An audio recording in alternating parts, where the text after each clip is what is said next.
టాలీవుడ్లో సినీ కార్మికుల సమ్మె 15వ రోజుకు చేరుకుంది. కార్మిక సంఘాలు, నిర్మాతల మండలికి మధ్య జరిగిన చర్చలు ఒక కొలిక్కి రావడం లేదు. ప్రతిరోజు సుదీర్ఘమైన చర్చలు జరుగుతున్నాయి. మొత్తానికి మెగాస్టార్ చిరంజీవితో కార్మిక సంఘాల ప్రతినిధులు సమావేశం కావడం ప్రాధాన్యత సంతరించుకుంది. కార్మిక సంఘాల నుంచి దాదాపు 70 మంది ప్రతినిధులు చిరంజీవి నివాసంలో కొనసాగిన సమావేశానికి హాజరయ్యారు. ప్రతి క్రాఫ్ట్ నుంచి సమస్యలు అడుగు తెలుసుకున్నారు చిరంజీవి. కార్మిక ప్రతినిధుల సమావేశంలో చర్చించిన అంశాలు, పరిష్కారం కోసం తీసుకోవాల్సిన చర్యలపై ఫిల్మ్ ఛాంబర్ ముఖ్యులతో చిరంజీవి చర్చించనున్నారు.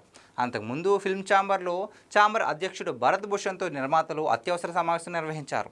దిల్ రాజు, సి కళ్యాణ్, నాగవంశీ, భోగవల్లి బాపినీడు, చదలవాడ శ్రీనివాసరావు తదితరులు హాజరయ్యారు. నిర్మాతలు అందరం కలిసి సమస్య పరిష్కార బాధ్యతను ఛాంబర్కి అప్పగించామని నిర్మాత సి కళ్యాణ్ మీడియాకు చెప్పారు.